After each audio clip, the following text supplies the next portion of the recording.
Hey guys, it's Lando from the Snap Fantasy Football Podcast. I'm your host today, and I'm here to help you figure out your Week 13 starts and sits, and to give you some of my starts of the week. Some of them that gives you some confidence to get and win your matchup and potentially get into the playoffs. Some of these guys are available on your waivers. Some of them, are just maybe a fringe, like sitting on your bench, not sure what to do with them.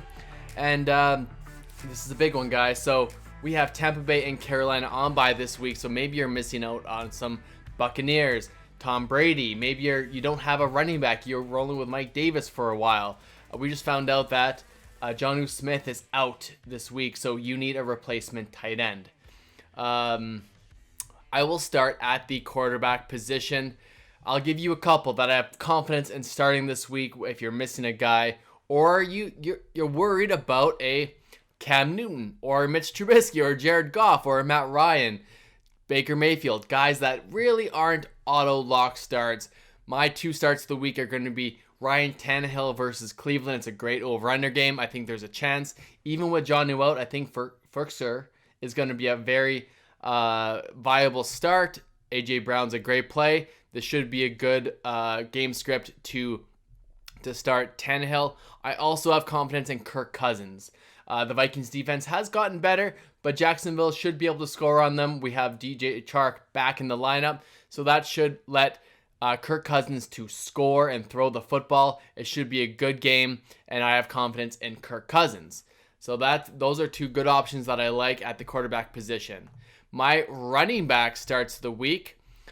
Monitor the situation, but I do have confidence in Devontae Booker. You can start Booker this week. They play the New York Jets. It's a really good matchup. You can start him, and even if Josh Jacobs plays, I do still think you can flex Booker as well. I do not believe that they will give Jacobs the full workload, but if Jacobs is out, Booker is a locked and loaded top 24 running back with top 12 upside, and you could roll with Booker with confidence. I also believe that Latavius Murray is a start as well. He's been getting tons of work in this power rushing attack that the Saints are having right now. Even if you can also start Kamara and he's going to get his work, but Latavius Murray is a decent start. That gives you a super safe floor. So we do a live starts at 2 hours before game time.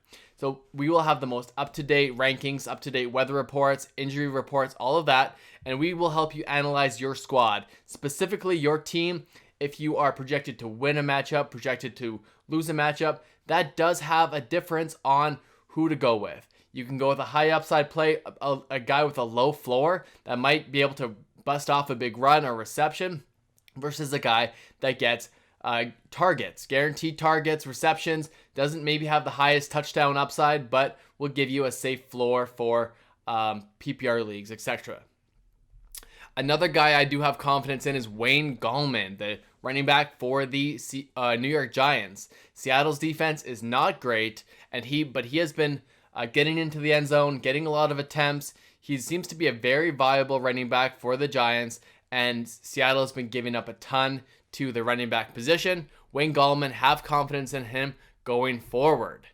Next, I will go to the wide receiver position. My starts of the week are going to be guys that you're really questioning whether you should start them or not. I'm not going to give you an obvious Brandon Cooks. Brandon Cooks is getting a ton of hype this week because Will Fuller is out.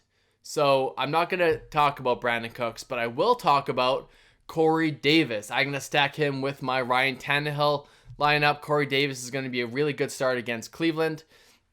And he's on that fringe top 24 wide receiver for my rankings, but I have confidence in Corey Davis. Debo Samuel is also a guy that you potentially could have picked up off of waivers. Debo Samuel is locked in, even with Brandon Ayuk playing this game. I do think Debo Samuel will be able to take advantage of the week 13 matchup against Buffalo and be able to be used in all facets of the game, whether it's rushing the football. He's great yards after catch. I have very much confidence in Debo Samuel this week to get into the end zone and produce for your fantasy team. A bounce back guy and a guy that I've gotten some questions on is Michael Pittman Jr. He is still a monster. I don't think T.Y. Hilton is locked in as a wide receiver start for your fantasy teams. I do think Michael Pittman gets a bounce back. They play Houston. It's a really good matchup. Cole Beasley also gives you a super safe floor for a wide receiver when you don't really need upside. You just need those PPR 10 points. And maybe he throws another touchdown. So these guys, I have confidence playing for floor plays. If you need big boom upside guys, that's a whole different story. You could go with a Brashad Perriman. You could go with an Allen Lazard. I don't have them higher up in my rankings, but they are really good spot starts, or those guys I mentioned are good spot starts for a good floor and help you get into the playoffs. My tight end start of the week is going to be Kyle Rudolph. I believe he's a top 12 tight end this week. They play Jacksonville. Again, you can stack him with Kirk Cousins.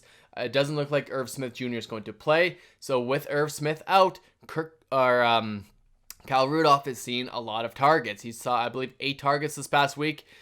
He's a very good, dependable red zone guy for Kirk Cousins. And I do think Kyle Rudolph is a very safe play. Robert Tonyan, a guy that we talked about last week in depth. I believe he's a top 5 tight end this week. They play Philadelphia. It should be a good game script. Tight end is a tough position because you really have to base it on touchdowns. And Robert Tonyan, of all guys, has explosiveness, is extremely athletic, and he has the ability to have a big play and get in the end zone. So that's a double for the tight end spot. Some defenses. This is a tricky one, guys, because defenses can make or break your week. The Seattle Seahawks, I believe, is a really good defense to play against a banged up New York Giants. It doesn't look like Daniel Jones plays this week. I love the Seahawks. I also really like the Green Bay Packers this week. Philadelphia, Carson Wentz is getting sacked, some of the most in the NFL. And if he gets benched, you have Jalen Hurts in there, and that's even better for the Green Bay defense.